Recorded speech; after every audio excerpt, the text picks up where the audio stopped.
sabes qué privilegio tan grande, de verdad, tenemos nosotros hoy escuchar la palabra de Dios. Hace muchos años esto era muy complicado. Sentarte tú, abrir la Biblia y escuchar o leer lo que Dios quería decirte. Gloria al Señor, qué bendición tan grande. Hoy tenemos poder escuchar su palabra. Hoy, como bien decía el pastor, estamos celebrando un día muy especial. El 31 de octubre, para el pueblo cristiano evangélico, para el pueblo protestante, representa un día, un hito histórico que marca un antes y un después. Así que nosotros estamos en el después. Estamos celebrando algo muy especial. Y hoy, como iglesia protestante, creyentes que creemos que la palabra de Dios es base sólida para nuestro crecimiento, pues hemos decidido celebrar, hacer un tiempo especial para compartir y descubrir algo de lo que el Señor nos quiere decir, tomando como referencia un poco de historia. Wilson acaba de hacer algo que, adelantándose a lo que yo voy también a contar un poco, no es otra cosa más que el resultado del poder transformador de la palabra de Dios en una familia. Wilson recibió de muy pequeño, dice, el consejo, la palabra de Dios, ¿de quién? De su padre. Y ahora él lo que está haciendo es reproduciendo justamente eso. Dar a sus hijos, compartir a sus hijos de los fundamentos que luego son el sustento, la base para buenos hombres, buenas mujeres, personas que formemos una sociedad sólida. Aunque veamos que se está desparramando la sociedad, nosotros tenemos confianza en los valores que creemos. Hermanos, hoy más que nunca tenemos que responder y estar del lado de la palabra del Señor. Hoy más que nunca, porque están siendo minados muchos de nuestros valores. Muchos de nuestros fundamentos quieren ser pisoteados, minados, escarbados para que nosotros caigamos. Mas no se dan cuenta que nuestro fundamento es eterno. Y eso es lo que estamos celebrando hoy. ¿Qué os parece si abrimos nuestros oídos, nuestro corazón, para ver qué el Señor te quiere decir hoy? ¿Sí? Así que, muy atento. Hoy he titulado, esto que me ha dado el pastor la oportunidad de compartir, ese título: Cuando todo cambia, la palabra de Dios permanece. ¿Es sugerente este título para el tiempo que vivimos? Sí, ¿verdad? ¿Es pertinente? ¿Es si se puede aplicar?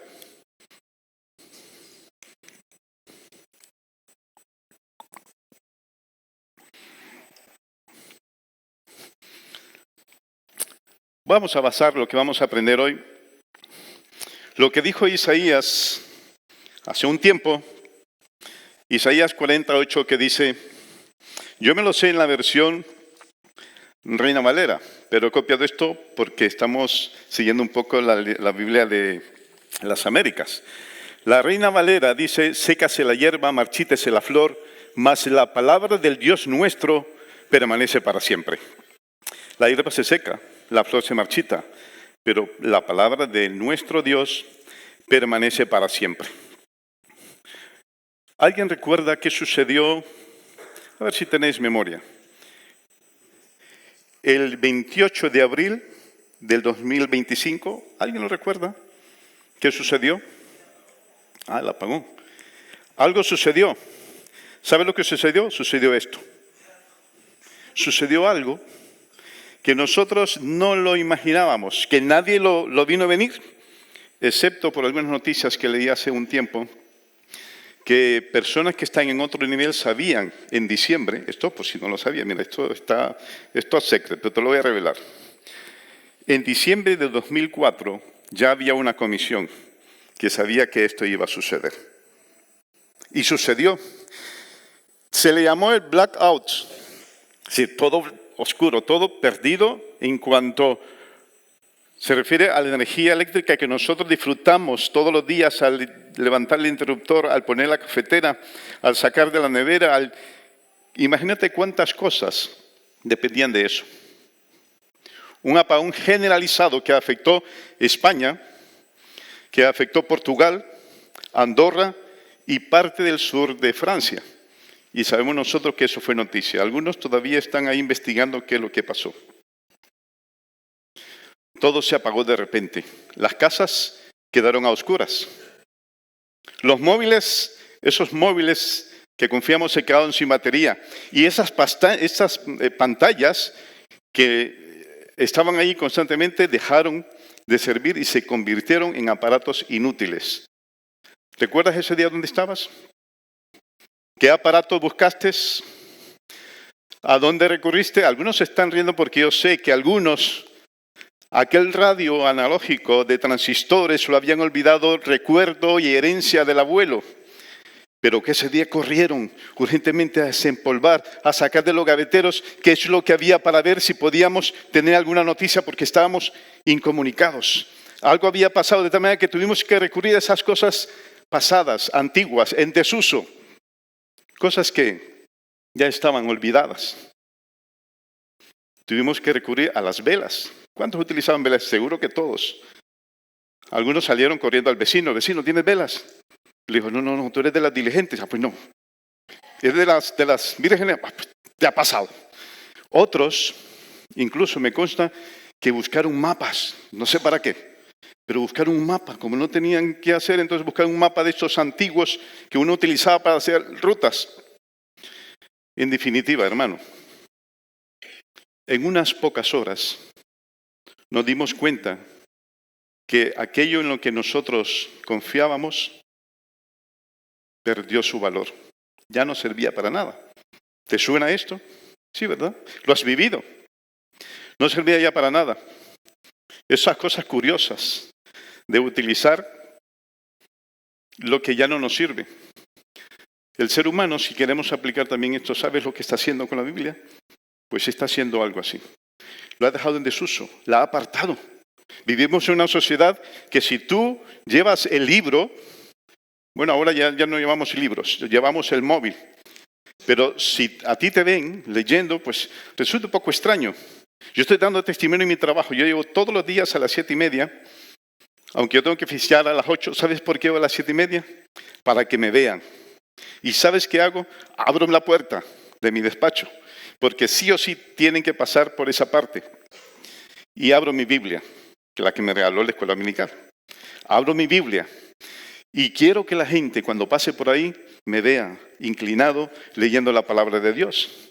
Porque cuando pasan les entra curiosidad y aprovecho de decirles, mira, esta es la palabra de Dios. Hermanos, tenemos que volver a esos tiempos donde cuando te miraban, te identificaban como los del libro, como aquellos antiguos que se les denominaba los del camino. Pues a nosotros tienen que decirnos los del libro, porque podemos coger nosotros la Biblia, llevar el libro y decir, sí, soy cristiano y ¿qué? No me avergüenzo. ¿Puedes tú decir eso? ¿O somos de los que, de hecho no, eso no es, yo he contado otras veces que yo asistí a una iglesia al principio que no se le llamaba la Biblia del libro, sino la Biblia de la bolsa. ¿Sabe por qué? Porque todos llevaban una bolsa blanca. Cuando yo recién llegué aquí a España, 2 meses que empecé a visitar una iglesia, me llamó mucho la atención porque ese libro no lo miraba, pero sí miraba las bolsas blancas. Y cuando llegaba a la iglesia, entonces miraba que la gente abría sus bolsas y sacaba el libro de la Biblia. Sacaba la Biblia. Y yo viniendo de una cultura latina donde tenemos que andar con el libro así, enseñando el libro. Y me encuentro que en esa iglesia se avergonzaban. No podemos avergonzarnos.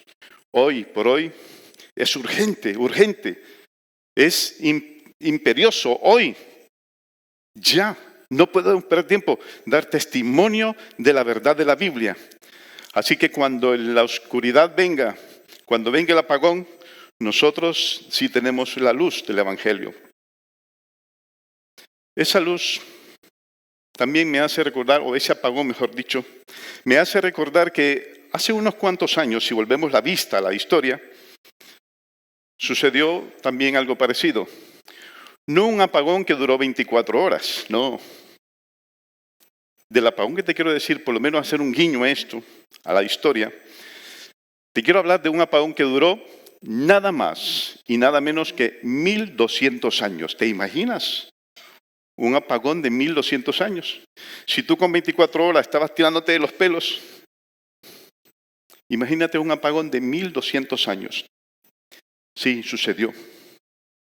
Cuando nos referimos a la verdad, a la luz de la palabra, nos damos cuenta en la historia que en el siglo IV la iglesia había cambiado, había negociado esos principios de la luz de la palabra de Dios, los había cambiado por la corrupción, por el poder, por las transacciones entre la política, el clero y el gobierno. De tal manera que en ese siglo IV, a la altura del siglo IV, ya ese evangelio puro, del que la primera iglesia, el primer siglo, la primera iglesia disfrutaba de Jesús mismo, recién dando su palabra, y los apóstoles habiendo escrito ya el evangelio en los primeros siglos, eso se fue desvirtuando. Y entonces entró, pues, si revisa la historia, pues una serie de incongruencias.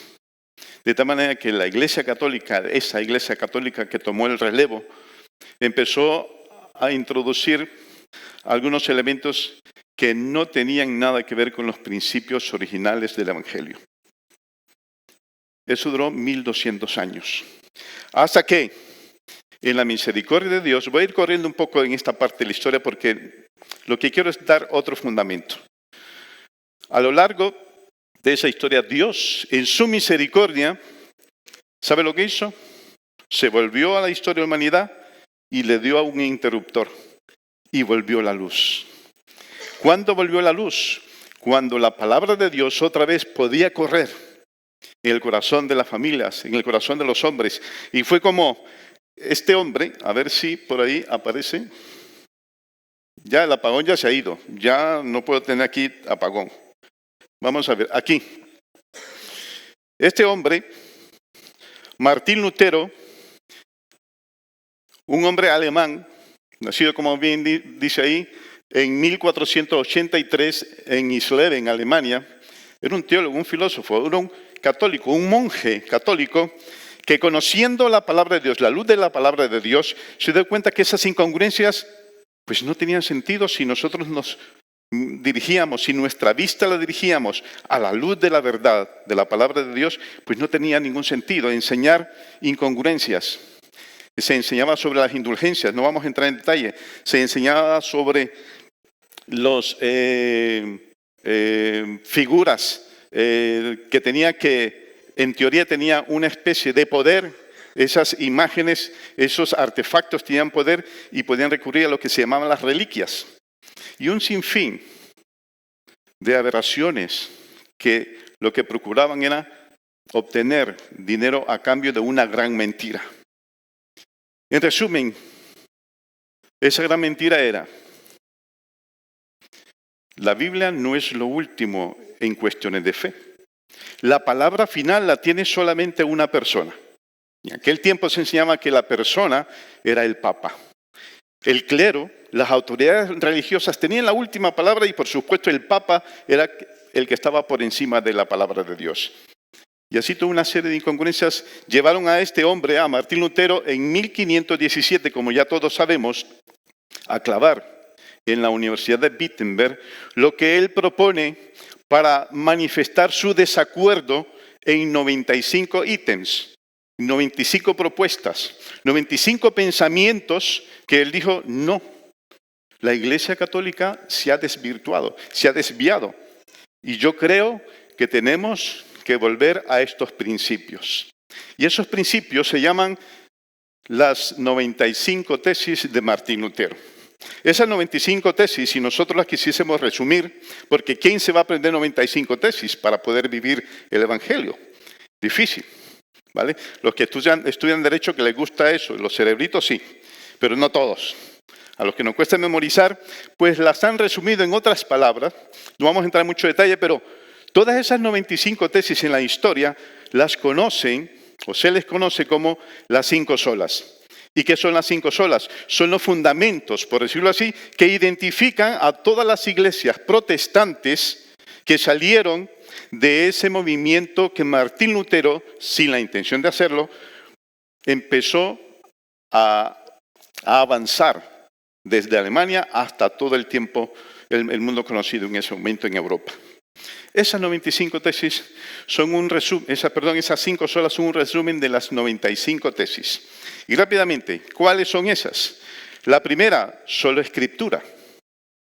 La palabra de Dios es la máxima autoridad. Se retoman los principios que antiguamente sí vivían los verdaderos cristianos del siglo I, II y III. La siguiente era Solus Christus. Martín Lutero manifestó, en resumen, en esas tesis, que solamente a través de la obra redentora de Jesucristo podemos tener salvación. Y que es por gracia esa salvación. Es decir, que es un regalo. Tú no lo mereces. ¿Cuántos se merecen la salvación aquí? No, por el contrario, tú te mereces un castigo. Yo me merezco castigo. Por yo ser pecador, me merezco castigo. Pero por el contrario, lo que recibo es la gracia salvadora y redentora. ¿De quién? De Jesucristo. ¿Y cómo la recibo? Creyendo en Él. Si mi fe es puesta en Jesús, esa gracia se hace real en mi vida. Y yo en gratitud doy la honra y la gloria a aquel que se la merece. Por eso la última sola, en resumen, es solo a Dios la gloria. Soli Deo gloria. Sola escritura, solo Cristo, sola gratia, sola fide y soli Deo gloria. Si quieres resumir las 95 tesis, esto es lo que dice. Pregunta, a ver si habéis prestado atención. ¿Somos nosotros una iglesia católica? ¿Qué pregunta? Es una pregunta retórica. ¿Somos una iglesia evangélica? ¿Protestante? Si te identificas con eso. Si nosotros nos identificamos con esos principios que aparecen en esas 5 solas, sí podemos considerarnos que somos cristianos evangélicos o, como se nos dice, protestantes. ¿Por qué es importante entonces retomar por lo menos una de estas solas? Sola la Escritura. ¿Por qué? Porque es lo que estamos celebrando hoy. Hoy celebramos que gracias a la Escritura, gracias al poder transformador de lo que hay aquí en la Biblia, hoy podemos estar aquí. Wilson, que no sé dónde estás. Allá que está al final, pobre. Wilson, lo estás haciendo muy bien, hermano. Tú tienes que darte cuenta que eso es el fruto de la palabra de Dios en tu corazón. Y ahora ese compromiso, ¿hacia dónde va? Hacia sus hijos. ¿Cuántos Wilson hay aquí? ¿Cuántos Wilson hay aquí? Unos cuantos, ¿verdad? Sí, todos somos Wilson. Me hace recordar la película esta. Lo siento. Todos somos Wilson. Oh, hermano, ¿qué me gusta? De verdad, disfruto. Yo cuando descubro que la palabra de Dios un día también llegó a mi corazón. ¿Disfrutas tú de eso? Este libro, que lo conocemos como la Biblia, fue escrito para que veáis lo maravilloso que es este libro. Fue escrito por 40 autores. Bueno, más de 40 autores. Si identificamos que hay salmos y que algunos salmos, no todo lo escribió David, sino que también hay otros. Entonces vamos a ver que 95, más de 40 autores. Y si, curiosidad, y si también nos damos cuenta que para que el Pentateuco se terminase, si hay una parte donde se cuenta que murió Moisés, si murió, ¿cómo es posible que después alguien continuó, que Moisés resucitó para terminarlo? No, es decir, hubo otra persona entonces.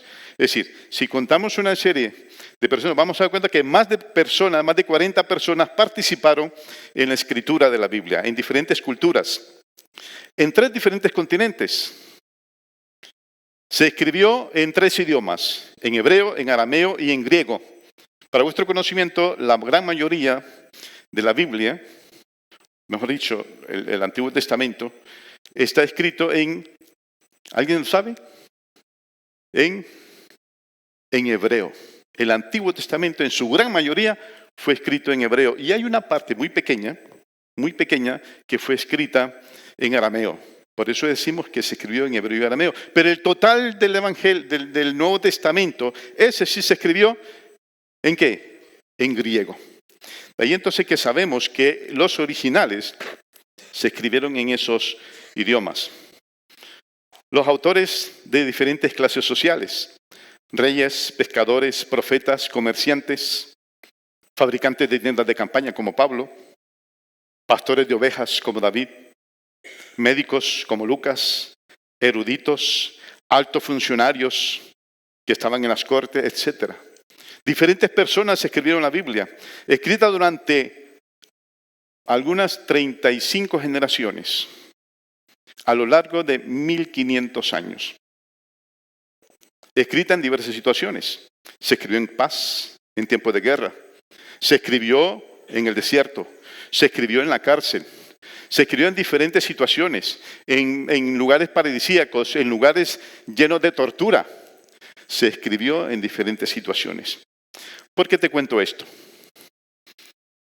Diferentes autores que ni se conocían. ¿Cómo es posible que este libro sea único? Porque a pesar de que a través de los tiempos diferentes autores escribían, sin conocerse, mantuvieron un único hilo conductor del mensaje. Hay un único mensaje en la Biblia. No podemos nosotros creer que es que la Biblia es un libro para leer un poco de historia y para darnos cuenta si una cosa es cierta, otra cosa es verdad. El mensaje real de la Biblia lo resumimos brevemente. ¿Sabes cuál es el mensaje real del Antiguo Testamento, del Nuevo Testamento? El Antiguo Testamento nos dice que el hombre peca. Que como el hombre pecó, necesita redimir al hombre. ¿Quién? Dios. Porque en su misericordia ya Él puso un plan de salvación. El hombre peca. No encuentra solución alguna por sus propios medios y Dios dispone entonces enviar a Jesús como Señor y Salvador. Y sabemos que la Biblia lo que nos desvela es ese mensaje de amor a través de la reconciliación de Cristo Jesús. Dice la Biblia que por un hombre entró la muerte, refiriéndose a Adán, pero por un hombre vino la vida, por Jesucristo. Y en la tragedia más grande, lo peor que le sucedió al hombre en ese momento, ¿sabes qué fue? No fue el pecado, no. ¿Sabes qué fue la tragedia más grande que llegó al ser humano? La muerte. Eso fue lo que llegó. Cuando el hombre peca, vino consigo la muerte. Esta corrupción que tenemos hoy en día, esta condición mortal de seres humanos, todavía continúa. Y la única forma de poder remediar esa tragedia tan grande es a través de la obra redentora de Cristo Jesús. Y todo el Antiguo Testamento habla de ese Mesías prometido. Todo el Antiguo Testamento. Y lo curioso es que 400 años antes de que se escribiera el Nuevo Testamento, todos esos que hablaron sobre ese cumplimiento, o eso que se iba a cumplir profecía sobre ese que venía para salvarnos, todos se mueren. Todos, no queda ni uno. Pasan 400 años. Cualquiera diría, bueno, pues era un cuento chino. Cualquiera diría, bueno, era un cuento para los que estaban allá para entretener al pueblo de Israel, haciéndoles creer que vendría alguien que salvaría. 400 años aproximadamente, y sucede lo más maravilloso, que Dios cumple su promesa. Qué alegría, hermanos. ¿Sabes qué promesa? Que vino y nació Jesús de Nazaret. Que vino y nació el Mesías. Y aquella profecía se cumplió en el Nuevo Testamento, no solamente una, más de 300 profecías en Cristo Jesús, cumplidas y para cumplirse. Es una maravilla. Por eso, hoy celebramos ese mensaje de la palabra de Dios. Alexander von Stein al respecto afirma, mira lo que dice este hombre. Aunque la mayoría de los escritores escribieron independientemente unos de otros, y aunque tocaron temas difíciles y en los que podían haber controversia, los libros de la Biblia son armónicos. No tienen ninguna contradicción entre ellos y se avalan unos a otros. La cohesión interna y la estructura genial de la unidad que representa la Biblia, para las cuales no vale ninguna explicación natural, la convierten en una obra maestra. Solo la intervención de un Dios puede explicar eso. Hermano, esto no es un papel. Esto no es un libro cualquiera. Esto es Dios mismo hablando al ser humano. Es la vida transmitida porque la muerte llegó, pero la vida se acercó.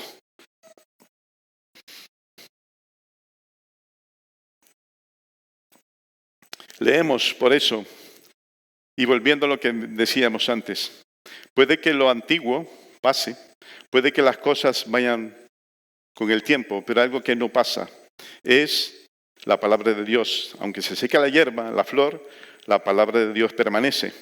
Porque lámpara es a mis pies tu palabra y lumbrera mi camino. Por eso sabemos que tenemos luz. Y en las palabras de Jesús, para que nos demos cuenta que la Biblia hoy por hoy sigue permanente, sigue fiel, dijo, el cielo y la tierra pasarán, pero mis palabras no pasarán. La palabra de Dios es viva y eficaz y más cortante que toda espada de 2 filos. Hebreos 4:12. Mas nuestra ciudadanía es una convicción que tenemos porque lo encontramos aquí. Dice la palabra, nuestra ciudadanía está en los cielos, de donde también esperamos al Salvador y al Señor Jesucristo.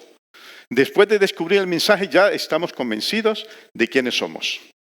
Tú tienes una identidad. Esa identidad, ya una vez reconocida en la palabra del Señor, nadie te puede mover de ahí. Porque es inconmovible la condición que tenemos delante de Dios, siendo pecadores a veces malos de nuestro corazón, somos transformados por el mensaje de la palabra de Dios. ¿Y por qué? ¿Sabes por qué eso es cierto? Porque tenemos a un Dios que dice, porque yo Jehová no cambio. Por eso la palabra de Dios es verdadera, es fiel y hoy por hoy tenemos que hacerla valer. Porque Jehová no cambia. Y más adelante en otra parte de la Biblia nos dice, toda buena dádiva y todo don perfecto desciende de lo alto, del Padre de las luces, en el cual no hay mudanza ni sombra de variación. En otras palabras, ¿por qué sabemos que la Biblia no cambia? ¿Por qué es su mensaje hoy perenne para siempre? Porque es el mensaje del que no cambia. Por eso yo creo en el Señor, yo creo en la palabra del Señor, porque no cambia el que la ha dado, es fiel el que la ha aportado, es fiel con su luz el que me ha iluminado a través de la palabra. Y esas podrían ser nuestra palabra. Todo aquel pues que me oye estas palabras, dice la Biblia, y las hace, le comparará a un hombre prudente que edificó su casa sobre la roca. ¿Ves? Por eso tienes que confiar en Dios, porque vives en una sociedad de tierras movedizas. Vives en una sociedad volátil, como bien diría nuestro amigo Juan Varela. Vives en una sociedad que no sabe dónde ubicarte. Pero si reconoces a ese Dios sabio, justo, soberano, que no miente y no cambia, pues sabrás que la palabra de Dios no cambia, permanece. Hay inquietudes y la sociedad... Y déjame decirte que eso es así. La sociedad está así. Está como ese señor, que no sabe qué hacer. ¿Qué hacemos? ¿Qué hacemos? Yo estoy hablando de una parte de la vida de la iglesia, de un libro de la bendición de Dios, que nos dice que no cambia. Pero es que si volvemos nuestra vista fuera de la sociedad, nos vamos a encontrar eso. Personas que no saben, están perdidas. En una sociedad que ha cambiado sus valores, que aquellos valores absolutos que teníamos ahora son valores relativos, que lo que antes se le llamaba bueno, ahora se le llama malo. Y a lo que antes era malo, pues ahora parece que no es tan malo. Vivimos en una sociedad del aquí y ahora. Vivimos en una sociedad de prisas, en una sociedad que nos dice rápido, ya, no perdamos tiempo, disfrutemos ahora. Y esos valores se van poco a poco, se van perdiendo. ¿Has visto personas así? Sí, ¿verdad? Hay en la sociedad personas, seres humanos, que están ahí corriendo, que no hay manera de pararse para disfrutar un poco. Y nos encontramos con una tragedia que nos toca de más cerca. ¿Sabe qué tragedia nos toca cerca ahora? Cuando la sociedad se ha apartado de esos principios, esos valores de la Biblia, nos toca a la familia, nos toca a nuestros hijos.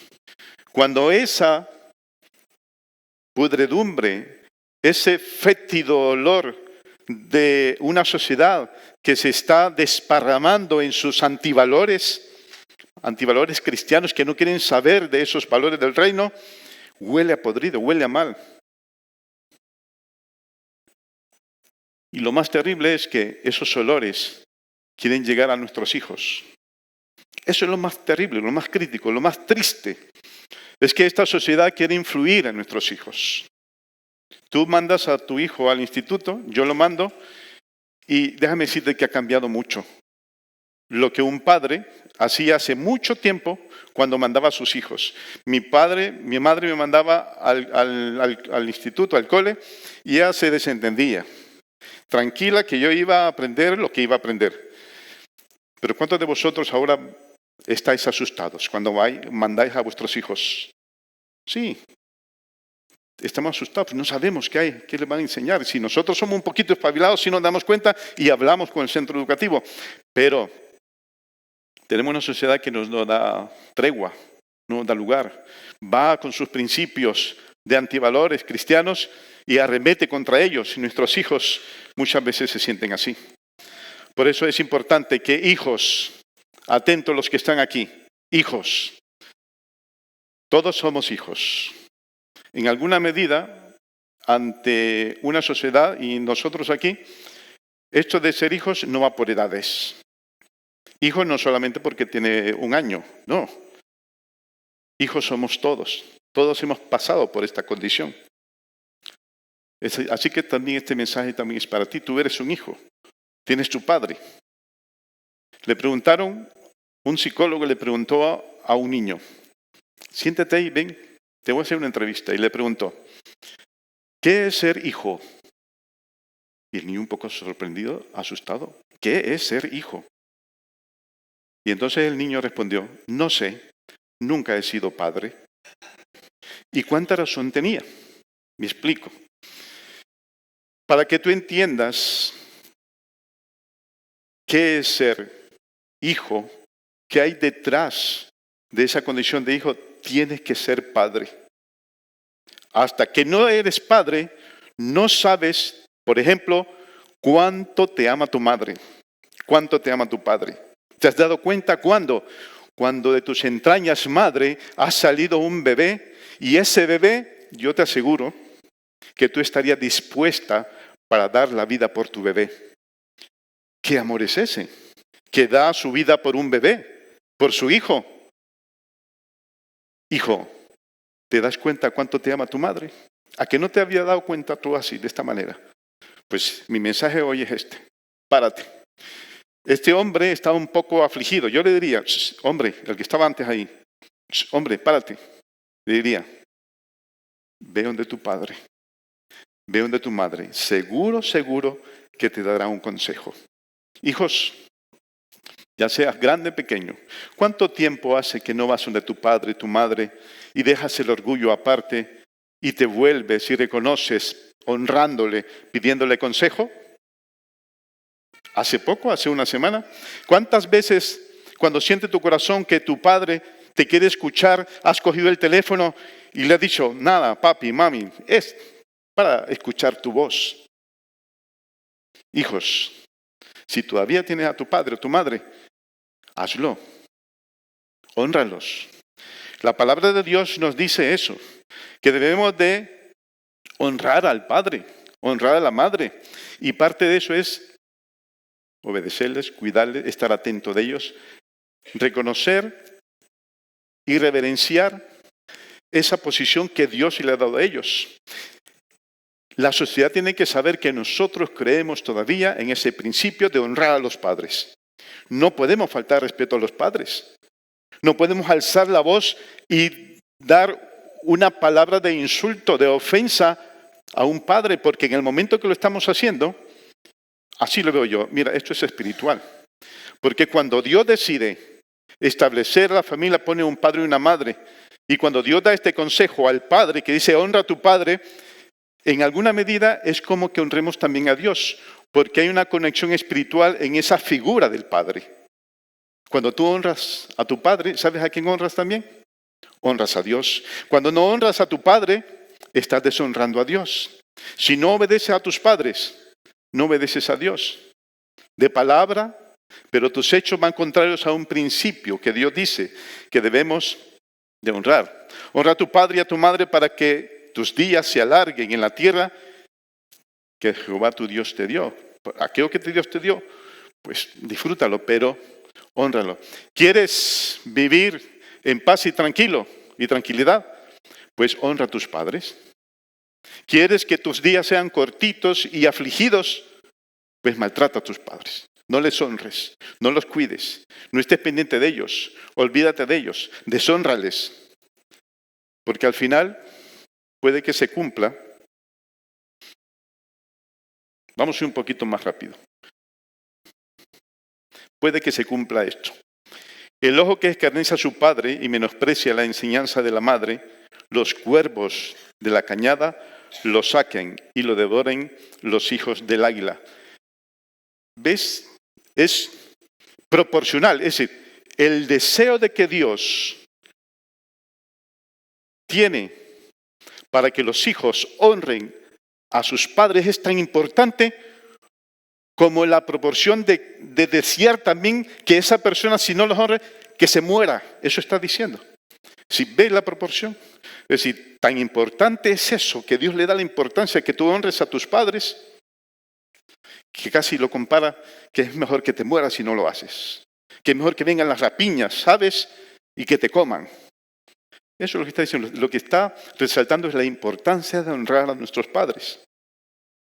Hijos, por lo tanto, obedeced a vuestros padres en todo, porque esto agrada al Señor.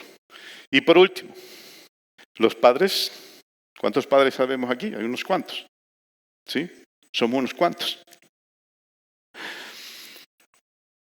Hay una declaración de un hombre que se llama Charles Stanley. ¿Lo conocéis? Yo de vez en cuando escucho algún principio que me ayuda. Yo no soy de los que escuchan YouTube, ¿eh? Yo no soy de los que siguen ni un youtuber. De diseño sí, cosas de diseño gráfico sí, ahí lo sigo todo. Pero Stanley dice, un buen padre es aquel que, fiel y afortunadamente, transfiere a sus hijos tanto por precepto, es decir, la teoría, por precepto, como por práctica. ¿Qué cosa? Los principios que equiparán a ese niño para descubrir y cumplir la voluntad de Dios para su vida. Ese es un buen padre. Wilson, por eso estoy diciendo, lo estás haciendo bien. Estás buscando esos principios que hacen que tus hijos agraden a Dios y hagan su voluntad. Oye, hijo mío, la instrucción de tu padre. Si hay un hijo, hay un padre que instruye. Por lo tanto, los padres tenemos que instruir. Y es una orden de Dios que nos dice, instruye al niño en su camino y aun cuando fuere viejo, no se apartará de él. Wilson, está un poco repetido tu ejemplo, pero es que mira, Wilson no se ha apartado de él. ¿Cuántos hay aquí que también han recibido la enseñanza? Yo desde muy pequeño recibí la enseñanza y no se me ocurre apartarme porque está mi convicción fundada en la roca. Por eso, estos principios puede que te ayuden. Primero, padre, enséñales el Evangelio. Tienes que enseñar a tus hijos el Evangelio. Hay padres que dicen, pero es que mi hijo no me quiere acompañar a la iglesia. Es que mi hijo, pues cada vez que le enseño una cosa, pues no quiere, está un poco rebelde. ¿Y dónde está el hijo? Se ha quedado en casa. Vale, se ha quedado en casa. ¿No lo traes a la iglesia? Y le pregunta, ¿cuántos años tiene tu hijo? Tiene 4. Tiene 4 años. Y a esa altura del tiempo, tu hijo dispone sobre qué es lo bueno para su alma. Padre, tú, aunque parece un poco extremo, oblígalo. No le dé oportunidades a decir, hijo, ¿hoy te apetece? No. ¿Hoy te gustaría? No. Hay cosas que como padre no podemos negociar. Yo he decidido no negociar principios espirituales que ayudan a mis hijos. No. Otra cosa sí, pero esto no. El que conozcan el Evangelio, hermano, es de vida o muerte. Tú como padre tienes que obligar a tus hijos cuando son pequeños, porque esa obligación más bien al final se convierte en ellos en una responsabilidad de agradar a Dios. Por lo tanto, enséñales el Evangelio. Enséñale valores del reino. Busca la Biblia. Enséñale esos valores que tienen que ver con no mentir, ser honesto, ser íntegro, ser amigo de los amigos, ser leal, valorar lo que tiene, que no le quite valor, que a ti, padre, te ha costado, pues que aprecie lo que tiene, que sea responsable con los bienes, que dé, que comparta con otros o con otros, que sea como papá como Romadina ve a su padre. ¿Sabes cómo me ve a mí? Me ve alerta, limpio, honrado, valiente, leal, cortés, obediente y espiritual. Te lo vuelvo a repetir. Alerta, limpio, honrado, valiente, leal, cortés, obediente y espiritual. Me falta mucho para alcanzar todo eso, pero mis hijos me ven así. Eso es lo que tienes que hacer. No debes dar tregua al enemigo, porque el enemigo vendrá y querrá poner a tus hijos como ese hombre desorbitado, desorientado, en un mundo cuadrado. Sí, eso es lo que quiere el enemigo, hermano. Por eso, aunque te cueste levantarte temprano para preparar algo para tus hijos, orar por ellos, es necesario enseñar los valores del reino. Instrúyele para servir a su generación. No puede ser que tú tengas un hijo que sencillamente escuche sin más, sin que él aporte. Enséñale a contribuir a la generación. David dice la palabra, después de haber servido el propósito de Dios en su propia generación, murió. Pero después de haber identificado el propósito de Dios para servir a su generación, murió. Pues que digan de mí, en mi lápida, después de haber seguido el propósito de Dios para servir a su generación, Danilo murió. Ya con eso ya me conformo. Ya sabe, Tabita, lo que tiene que poner en mi lápida. Hermanos, enséñales a servir a su generación. Enséñales a honrar a Dios con sus bienes. Y esto a veces no nos gusta enseñar en la iglesia, pero hermanos, necesitamos. Nosotros necesitamos, somos necesitados de esa enseñanza de Dios, porque la bendición es para mí. ¿Qué cosa? Ofrendar y diezmar. Tenemos que enseñar a nuestros niños. Yo hago una cosa. Al principio entregaba por cuenta bancaria mi diezmo. Pero dije, no, esto no. Eso mi hija tiene que verlo, mi hijo lo tiene que ver. Que yo cojo el dinero delante de ellos, que lo vean delante de ellos y le hago así. ¿Para qué? Para que ellos aprendan. Tenemos que enseñarles. Y por último, enséñales el principio de autoridad y responsabilidad. Hoy vivimos en un mundo que el tema de autoridad está asociado con autoritarismo. Y los niños creen en los institutos que cuando tú eres autoridad les vas a poner el pie encima. Tenemos que enseñar a los niños el principio de autoridad. Sométase toda persona a las autoridades superiores, porque no hay autoridad sino de parte de Dios, y las que hay por Dios han sido establecidas. Y dice Romanos, en Filipenses 2, del 3 al 4, dice, nada hagáis por contienda o por vanagloria, antes bien, con humildad, estimad a cada uno a los demás como superiores a él mismo. Nuestros hijos tienen que ver que el que está al lado, el que tiene autoridad, no es que busca el mal para mí, sino que bíblicamente yo tengo que reconocer que hay una autoridad puesta por Dios y que yo tengo que reconocer en él esa autoridad. Hay otro versículo que nos enseña que aquellos que velan por nosotros, los tengamos en muy alta estima. El sometimiento a la palabra de Dios da como resultado niños que tienen una claridad sobre la autoridad. Si no les damos esa claridad, ellos van a creer que la autoridad es como pisotear. Eso es lo que cree la sociedad. Por eso no aceptan la autoridad. En definitiva, padres e hijos, aunque estemos en una sociedad que cambia, aferrémonos a los valores del reino, la palabra de Dios, porque aunque todo cambia, la palabra de Dios permanece para siempre. Oremos. Señor, te damos gracias por esta oportunidad que nos das de poder celebrar hoy que tu palabra es real, permanece para siempre, es viva y eficaz. Y hoy hemos celebrado que en nuestro corazón eso es lo que hay, vida a través de tu palabra. Hay regocijo, gozo por haber escuchado un día que la salvación es por creer en Jesús. ¿Y eso cómo? Porque lo hemos encontrado en la revelación perfecta, armoniosa, grande de la palabra de Dios. Por eso hoy te celebramos y te agradecemos por este tiempo. En el nombre de Jesús. Amén.